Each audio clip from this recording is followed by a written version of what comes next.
Selamat pagi, salam sejahtera bagi kita sekalian, ibu bapa, saudara-saudara yang menikmati kemurahan Tuhan. Senang sekali kita boleh berjumpa kembali dalam santapan rohani kita, edisi Sabtu tanggal 29 Januari tahun 2022. Sungguh kemurahan Tuhanlah yang mempersekutukan kita di pagi hari ini, sehingga kita boleh menikmati akan kebaikan Tuhan dan mensyukuri akan kasih setia dan rahmat Tuhan. Kita akan membuka hati kita untuk diterangi dengan Roh Kudus yang memampukan kita bersama untuk menjalani hidup ini, hari ini, sesuai dengan firman Tuhan. Karena itu mari bersama kita teduhkan hati kita dan kita berdoa. Terpujilah Engkau ya Tuhan ya Allah kami, Tuhan sumber kehidupan, sumber berkat, dan sumber segala-galanya dalam dunia ini. Sungguh ya Tuhan, rahmat-Mu lah yang kembali mempertemukan dan memperjumpakan kami dalam persekutuan yang indah di pagi hari ini. Kami akan membaca, mendengarkan, dan merenungkan sabda Tuhan. Kuasa Roh Kudus-Mu kami harapkan untuk memampukan kami menjalani hari ini dalam hikmat Tuhan. Kami merendahkan diri di hadapan-Mu Tuhan, mengakui akan segala keterbatasan kami dalam kami memahami sabda-Mu.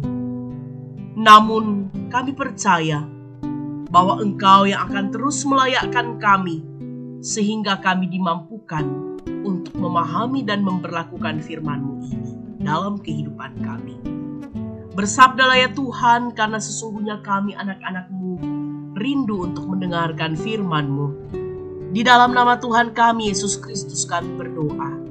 Amin. Bacaan kita di pagi hari ini terambil dari Kitab 2 Tawarik pasal 36 ayat 11 sampai 21. 2 Tawarik pasal 36 ayat 11 sampai 21. Demikianlah firman Tuhan. Raja Zedekia, runtuhnya kerajaan Yehuda. Zedekia berumur 21 tahun pada waktu ia menjadi raja, dan 11 tahun lamanya ia memerintah di Yerusalem. Ia melakukan apa yang jahat di mata Tuhan Allahnya dan tidak merendahkan diri di hadapan Nabi Yeremia yang datang membawa pesan Tuhan. Lagi pula ia memberontak terhadap Raja Nebukadnezar yang telah menyuruhnya bersumpah demi Allah. Ia menegarkan tengkuknya dan mengeraskan hatinya dan tidak berbalik kepada Tuhan Allah Israel. Juga semua pemimpin di antara para imam dan rakyat berkali-kali berubah setia dengan mengikuti segala kekejian bangsa-bangsa lain. Rumah yang dikuduskan Tuhan di Yerusalem itu dinajiskan mereka.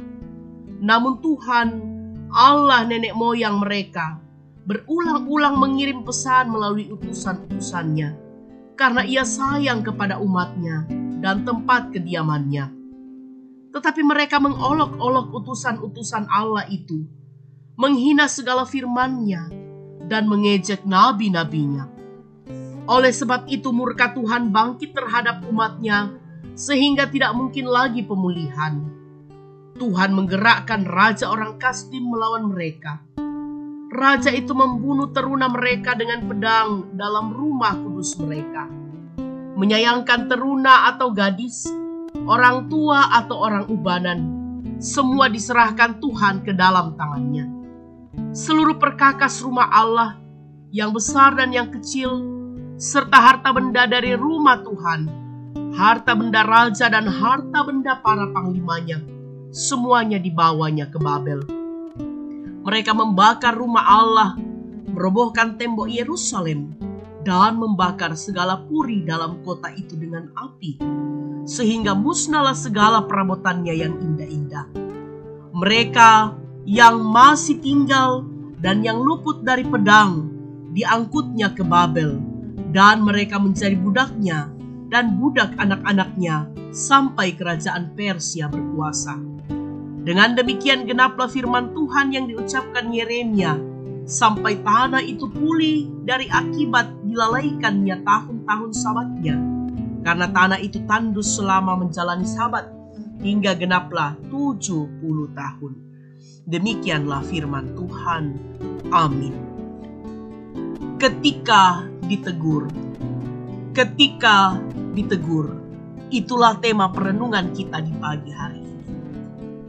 Bapak, Ibu, saudara-saudara kekasih Tuhan, ketika berbuat salah dan mendapat teguran, bagaimana sikap kita? Tentu ada berbagai respon yang bisa muncul. Ada yang menerima dengan sukacita dan berubah. Ada yang menolak dan marah. Ada yang menganggap teguran itu bagai angin lalu dan tetap berkanjang dalam kesalahannya. Lalu bagaimana ketika teguran itu datang dari firman Tuhan? Dalam bacaan kita di pagi hari ini, dikisahkan bahwa dalam masa pemerintahannya di Yerusalem, Raja Sedekia melakukan apa yang jahat di mata Tuhan. Sedekia tidak merendahkan diri di hadapan Nabi Yeremia, memberontak kepada Nebukadnezar. Ia tegar tengkuk dan mengeraskan hatinya dan tidak mau bertobat pada Allah, sehingga perilakunya yang jahat diikuti oleh rakyatnya. Mereka mengikuti kekejian bangsa-bangsa lain. Rumah Tuhan dinajiskan. Mereka menolak utusan-utusan Allah yang diutus Tuhan untuk mengingatkan mereka. Mereka mengolok-olok utusan-utusan itu, bahkan menghina segala firman Tuhan. Padahal segala firman yang disampaikan Tuhan adalah untuk menegur mereka. Sebab Tuhan Allah sungguh mengasihi mereka. Dalam ayat 15 bacaan kita. Namun mereka menolak, sehingga Tuhan mendatangkan hukuman melalui bangsa lain yang membuat mereka ditaklukkan dan diangkut menjadi budak. Dalam ayat 17-21 pembacaan kita. Belajar dari hidup Sedekia, janganlah kita memelihara ketegaran hati dan kesombongan ketika mendapatkan teguran dari firman Tuhan melalui utusan-utusannya. Terimalah itu dan syukurilah itu. Sebab disitulah bukti bahwa Tuhan mengasihi kita dan ingin kita mengalami pertobatan dan pembaharuan hidup. Jangan pernah mengandalkan kekuatan kita kepada Tuhan, sebab kekuatan kita akan mengantar kita kepada kebinasaan jika digunakan untuk melawan Tuhan. Terpujilah Kristus. Amin. Mari kita berdoa. Segala teguran, segala didikan yang Engkau senantiasa nyatakan bagi setiap anak-anak-Mu yang hidup dan berkanjang dalam dosa, yang tetap memelihara kehidupan, yang tidak mensyukuri akan rahmat Tuhan. Kami mengimani bahwa itu adalah proses dan tempaan dari Tuhan, sehingga kami sungguh mengaminkan bahwa betapa Engkau mempedulikan kami dengan menyatakan teguran dan didikan itu, sehingga kami kembali berbalik dan menjadi umat Allah yang menyatakan akan kemahakuasaan dan kemuliaan Tuhan. Ampuni kami Tuhan jika selama ini kami tidak peka dengan teguran Tuhan. Kami menutup hati, menutup mata dan menutup telinga tentang setiap teguran dan didikan yang Engkau nyatakan bagi setiap kami anak-anak-Mu. Kami mau untuk hidup seturut dengan kehendak Tuhan. Kami membuka hati kami ketika Engkau menegur kami. Bapa di dalam sorga, tolong dan tuntun kami, sehingga dalam hidup ini kami terus mendekatkan diri hanya kepadamu. Betapa kami bersyukur bersama dengan orang tua dan saudara-saudara kami yang menikmati rahmat Tuhan melalui pertambahan usia di hari ini. Dan juga berkat-berkat Tuhan yang lain. Kami percaya senantiasa kebaikan Tuhan terus kami nikmati, dan kesempurnaan sukacita ini semuanya kami persembahkan ke hadapan hadirat-Mu. Kami berdoa Tuhan bagi orang tua kami yang berada dalam usia lanjut. Tuhan, perteguhkanlah iman, percaya dan harap mereka. Walaupun secara fisik mereka terbatas, tetapi mereka terus bersukacita di dalam Kristus. Saudara-saudara kami yang saat ini bergumul karena sakit, yang sementara dirawat di rumah, berobat jalan, kami percaya Tuhan senantiasa mendengar akan kerinduan dan doa mereka dan kami semua. Dan waktu yang Tuhan nyatakan, Engkau memberikan pemulihan bagi saudara-saudara kami ini. Bapa di dalam sorga, hidup dan kehidupan kami sepanjang hari ini, kami serahkan ke dalam tangan kasih-Mu.